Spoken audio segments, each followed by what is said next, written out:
Today I'm going to be talking to my colleague Lucy, who's going to tell us a little bit about her.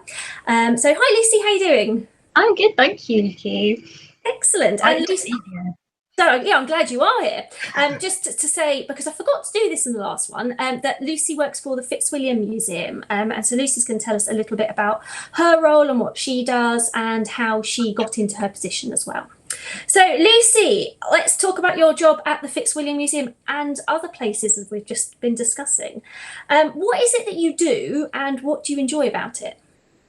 Well, I work, one of my first jobs, as you said, I work at the Fitzwilliam Museum in Cambridge, and I am a front of house host. So I'm a member of visitor services, and I essentially stand in galleries, and as well as making sure collections are not touched by anyone or anything dreadful like that, I also engage with the public on a sort of day-to-day basis, answering their questions and essentially almost telling them funny stories about certain objects that they may not have thought about or realised they were going to come and see and learn about that day. And I enjoy sort of bringing things to life for people and just catching people off guard and seeing their faces light up when they suddenly learn something quite amusing or interesting. My other job that I have is a public engagement learning assistant at Imperial War Museum, Duxford. And as part of that, I help out with young families or school parties, and I help out with the workshops that go on there. And what I really enjoy about that is being very creative and having a lot of imagination in order to run the sort of learning producers programs. And that might be dressing up as a RAF recruiter or a lab technician scientist, or simply going along with whatever the school wants to learn. So I really enjoy being quite imaginative and being able to relate things to young children and families in that aspect. Yeah. Well, that's amazing. So there are two similar roles, but with variations in them. So one is more public engagement on a day-to-day activity, and that's at the Fitzwilliam Museum. And then a very, very different museum, the Imperial War Museum at Duxford, or IWM Duxford, working with families. So again, lots of everything sort of engaging with people on a face-to-face value. So that's wonderful. Excellent. Thanks for that. Have you always wanted to work in a museum? No, is the short answer. I never thought I wanted to work in a museum at all. I kind of really enjoyed history and politics at A level, and I sort of decided I wanted to carry that on into degree level. So I went ahead and did my modern history and politics undergraduate degree, and then I was coming to the end of that in my third year, and everyone's saying, what are you going to do with your life, which is really kind of them. But also, it's something that I was really trying to work out, and I saw a job description of a curator, and I was like, I don't know what that is. So I investigated further, and it was sort of insinuating you were trying to bring history to life for people and sort of being creative and engaging people with history in a non-curricular way, because a lot of people were expecting me to become a history teacher, which I didn't really want to do. I wanted to be able to teach history on my grounds and not a sort of government assigned curriculum, which is, fair enough. We can't all become history teachers. There are other things that you can do if you're interested in history, for instance. Brilliant. That's amazing. So it sounded like you went to university, did your A levels, went to university and did a degree. What university did you go to? I went to the University of Southampton. I think you obviously in those conditions have to find somewhere that suits you, and I just looked at their topics that they were going to be teaching, and I just enjoyed their modern history side of it. Amazing. Which is why I ultimately chose to go there. But again, picking university is like picking out a pair of jeans. You've just got to find the pair that fits you, essentially. I agree. I did my postgrad in Southampton, so lived in Portswood, enjoyed it. Yeah. Good stuff. Excellent. What experience did you have of work before the two positions that you're in now? My two positions. Well, a lot of it was because I was an undergraduate, was mostly just summer jobs of waitressing at Newmarket races and becoming a music steward at one point for the Southampton Music Board. It's a lot of, just being a sort of customer service role, essentially. Nothing specifically to do with museums at all. So yeah, it was a lot of just waiting and being patient and, you know, putting on a smile for whoever came to our coffee booth at the races, or simply reassuring a nervous student at music exams. Yeah, a lot of odd jobs like that. But I would definitely say that when I got to interview or applying for sort of museum jobs, those experiences were really helpful, because essentially museums are an organisation that rely on visitors and footfall, and if you are able to talk to people, and that you have the patience to deal with the great British public, because they come in all shapes and sizes, everyone has different opinions. If you can deal under the pressure of being in a catering environment, you can definitely deal with the museum's day to day, because it's a real buzz and environment to be in. And if you can handle that just purely because you were able to take money off a till or talk to people, then I'd say that's really valuable experience. I agree. Fantastic. Customer service skills so important, hugely important. In fact, they've just covered the next question, because it says, what are the most important skills and attributes needed for your job? So you've said about the customer service skills. Is there anything else you wanted to add to that? I would definitely add, you need to maybe be a teeny bit imaginative, be able to think on your feet a little bit, because a lot of my job, we are the first people that people see when they come to museum, and as soon as they walk in, then people may not know what they want to look at, or they expect some kind of structure if they're a school party. So if you're able to make objects that they're looking at relatable, then that's a really handy thing to sort of be able to do. If you can bring a 200-year-old object into the modern day and tell people why, you know, and where the story of it and how you've developed, and if you can show a little bit of imagination. Once I compared it's called a chantilly, it's a little houseworking woman's almost like a utility belt, yeah. And I once compared that for some school children as either Bob the Builder's utility belt or Batman's utility belt, and this idea that some old lady's chantilly was, you know, almost relevant to a comic strip. So I think there's a lot that you can do there, especially if you're engaging with children, but I think also with adults, because everyone has an imagination.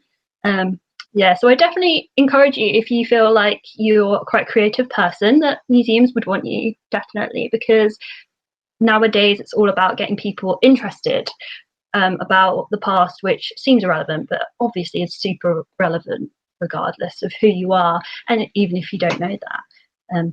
Yeah, my other piece of advice would be, if you're applying to work at a museum, or you have a general interest in the museum's collection, that's a great thing. If you have a teeny bit of passion for something in the collection, then when you talk about it to other people, visitors in particular, you can engage them, and your enthusiasm will shine, and they will equally feel sort of that contagious excitement. And I think that is a really good way of making sure people have a positive experience. So if you're the teeny bit interested in maybe a building's architecture, or, you know, their collection of plates, it's whatever it is, whether that be a science or a history museum, if you have that teeny bit of passion there, then that's really going to take you quite a long way. Amazing, that's wonderful. Excellent, thank you. Last question. What would you tell your younger self if you had the opportunity? There are many things we should tell our younger selves, because hindsight is wonderful. I think specifically for people on this work experience course, or looking around, I would say shop around. I didn't necessarily have to do a degree to do what I'm doing now. It definitely helped in my experience, being able to have that one lovely experience and make friends and whatnot, but also develop my own learning. But I would definitely say shop around. I would say volunteer. Volunteering is one of the best ways to get into museums. I know that I did it during my master's degree, which I did after my undergraduate, when I wanted to get a more well-rounded experience knowledge-wise. I also volunteered. and I really got to grips with how museums work in practice. And it's really nice to also just have in the back of your mind those issues that might be going on, such as, like, I don't know, collections protection, or even talking to people in that environment. That's always handy. And actually, you don't have to, you can commit to it and it goes on your CV, and that's great. But also, you're gaining that valuable experience that you can use in the long term. My other, that's not what the question is now. What advice would you give yourself? So, oh, my younger self, pay attention to the question would probably be it. No. My other thing would be, yeah, shop around, because now in my position, when I was looking for how to get into museums, I was, funny enough, overqualified, having done a degree, because I found an apprenticeship that you could do. And actually, that might have been a really good idea, because a lot of these things are to do with your experience. No one wants to be in that vicious cycle of you have the knowledge to do it, but you don't have the experience. And if you want to break that cycle, sometimes it's, you know, that hands-on experience that will allow you to break through that. So I would definitely say, you know, the internet, even though it's to some extent feared by people, you can actually use it to your advantage and look around, ask around. Museums generally are quite open to talking to people because they are there for people. So, you know, as you're going along on whatever work experience interview you're watching now, to you guys watching, yeah, definitely have a chat and look around. Don't just think as a professional path, and also do what you love, because if you love it, as I said before, then that is gonna make you motivated to carry on. Great. That's awesome. Later on, actually, in this these interview schedules, we are actually interviewing one of our apprentices, Ella. So it's really great that you mentioned about that. I also realised we totally glossed over the fact that you've done a master's. So what was that, and where was it? Where did you? So I moved not very far down the road from Southampton into Winchester to do a master's in cultural heritage and resource management, or CHARM for short. Became a very charming person for a year. Essentially, I sort of came to the end of it and was looking at museum jobs and going, I don't think I could just walk into that.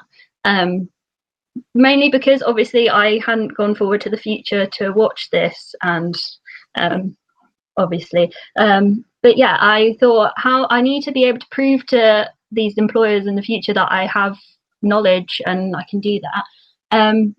So I looked around and I really liked the idea of this particular course because it showed a well-rounded view of the heritage sector. Like, why do people care about heritage? Also a little bit of the business side of museums, because funny enough, they're a business. It's odd. No one really understands that until you're in the moment and you meet different people. But yeah, business side, and also in general, like how museums work in terms of engaging people. So I did a lot of work on sort of making pretend exhibitions, as well as sort of learning the sort of psyche behind why people go to museums, because to me it felt natural because I enjoy history, so I would go to a museum. But you know, it's not for everyone, and there are a lot of different museums out there. And actually today, more than ever, museums are becoming more of an experience as a whole, rather than you just walking in and doing your own self-learning. I think it's more about where museums are about fueling people's curiosity and trying to bring to life some weird and quirky things. That's what I mostly enjoy about it. But yeah, I would definitely say that was something I decided to do, but it's not necessarily for everyone. I would definitely, that would be my caution label. If you don't want to write more essays, it's equally as valuable to go and get experience. And as I said, my younger self, I might have said, you know, why don't you try an apprenticeship? Because maybe that might be a really good way, because sometimes you just got to dive in rather than do stuff. But yeah, it's all, and I think what's important to remember is sometimes with museum jobs, especially when you're starting out like I am, you will just be overqualified for something, and that's fine, because everyone's bringing something else to the table, and everyone's coming from a lot of different backgrounds. So I would definitely say, yeah, do what's right for you. But for me, it was a case of I wanted to sort of definitely know and learn a bit more about what I was doing. And with that, I was able to volunteer with 2 local museums in Southampton and sort of really get to grips and sort of be able to walk into my jobs come the following September, because I knew what was required and I had a sort of hunch of where these things would take me. Amazing. Lucy, thank you so much for that. That was really great. I really appreciate your time, and I'm hoping that the students that are watching this will get a lot out of it.